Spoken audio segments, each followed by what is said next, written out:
नमस्कार दोस्तों DRS education के यूट्यूब चैनल में आपका फिर से स्वागत है।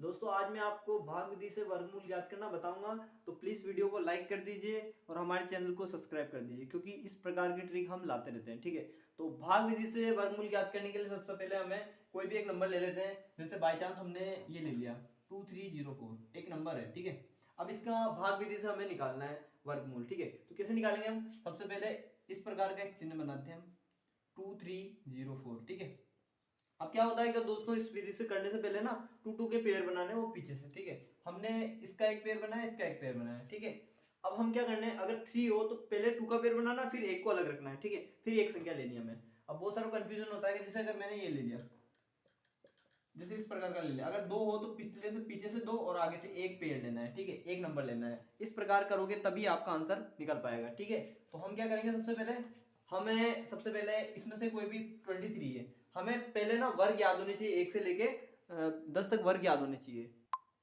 तो दोस्तों अब क्या करेंगे, हम इनमें से 23 लेंगे। अब 23 आपको पता होगा कि किसके स्क्वायर के आसपास आ रहा है। मुझे पता है कि 4 के स्क्वायर और 5 के स्क्वायर के बीच में आ रहा है, यानी 16 और 25 के बीच में आ रहा है। तो कम वाला नंबर लेना है हमें कोई भी। जैसे हमने 4 लिया इधर है ना, तो अगर 4 लेंगे तो यहाँ 4 का स्क्वायर करेंगे तो कितना है, 16 आएगा। तो हमने 16 लिख दिए।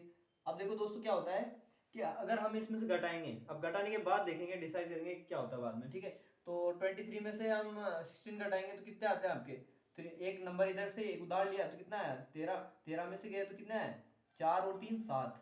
ठीक है, और इधर क्या बच गया 0। ठीक है, अब क्या करेंगे दोस्तों, इस नंबर को भी नीचे उतारेंगे हम, तो कितना हो जाएगा 704। ठीक है, उसके बाद देखेंगे हम ये 4 और 4 मिलाकर कितने होते हैं 8। ठीक है, अब क्या करेंगे दोस्तों, पिछला वाला नंबर देखेंगे हम। पिछला वाला नंबर क्या है, हमारे 4 है। अब 4 जो कहाँ पे आ सकता है, हमें पता है कि एक तो 4 आता है आपका 8 के स्क्वायर में, और आता है 2 के स्क्वायर में। 2 और 8 के स्क्वायर में 4 आता है। ठीक है, अब हम क्या कर सकते हैं दोस्तों, 8 के स्क्वायर में 64 आता है, यानी 4 दोनों जगह आ रहा है और कहीं भी नहीं आ रहा। ठीक है, तो हमें पहले क्या करना पड़ेगा, हमें एक बार 2 चेक करना पड़ेगा, फिर एक बार 8 चेक करना पड़ेगा। अगर हमें 8 2 लेता हूं तो 2 को 2 से मल्टीप्लाई, यहाँ जो नंबर लेंगे ना उसी से मल्टीप्लाई करना पड़ेगा हमें। तो 2 को 2 से मल्टीप्लाई करेंगे तो 4, 8 2 जा कितना होते हैं 16। ठीक है, तो कितना आया 164 आया आपके। ठीक है, अब क्या करेंगे हम दोस्तों, ये तो नहीं आ रहा, ये नंबर तो मिल नहीं रहा है हमें, तो हम क्या करेंगे, ये 8 वाला लेके देखते हैं हम। ठीक है, तो 8 इंटू 8, अब कितना आएगा आपका 64, ये आएगा आपका 70। ठीक है, 704 आएगा ना आपके दोस्तों, यही नंबर है मतलब जो आपका मल्टीप्लाई करने पे आ रहा है। ठीक है, तो यहाँ पे भी 8 लेंगे और नीचे भी 8 लेंगे, तो ये आ गया आपके 704। ठीक है, अब आपके नीचे आ गया 0। अब देखो दोस्तों हमने 4 लिए थे ना पहले, तो 4 आंसर, और इधर से 8 लिए थे तो 8, यानी 48 का ये हमारा, इसका रूट निकालेंगे तो 48 आएगा। ठीक है, तो देखते हैं दोस्तों, जैसे हमने लिया कोई भी एक नंबर लिया हमने 4 4 8 9, एक नंबर लिया। ठीक है, अगर ये रूट में है तो इसका मान कैसे निकालेंगे हम, इसका आंसर निकालना हमें, तो कैसे निकालेंगे दोस्तों, सबसे पहले हमें इसको भाग विधि से सोल्व करना है, तो इसको अंदर लिखेंगे। ठीक है, लिख दिया हमने। ठीक है, अब इनके 2 के पेयर बनाएंगे, बना दिए पेयर। ठीक है, अब ये देखो 44 कहाँ पे आ रहा है, 44 किसके स्क्वायर में आ रहा है, 6 के स्क्वायर में, 7 के स्क्वायर के जस्ट बीच में आ रहा है। ठीक है, तो हमें कम वाला नंबर लेना है, यानी 6 लेंगे हम। ठीक है, हमने 6 ले लिया इधर से। अब मुझे पता है कि 6 का स्क्वायर जो होता है वो 36 होता है, तो मैंने इसको नीचे 36 लिख दिया। ठीक है, अब 36 में से ये घटाएंगे, डिवाइड करेंगे तो कितना आता है 8 आता है ना, 08। ठीक है, क्योंकि हमें एक उधार लेंगे इधर से 14, 14 में से 6 गए तो 8 आएंगे। ठीक है, अब ये 8 और 9 उतार दिए हमने। ठीक है, अब क्या करेंगे दोस्तों, इन नंबर को जोड़ के लिखना है नीचे। ठीक है, लिख दिया हमने।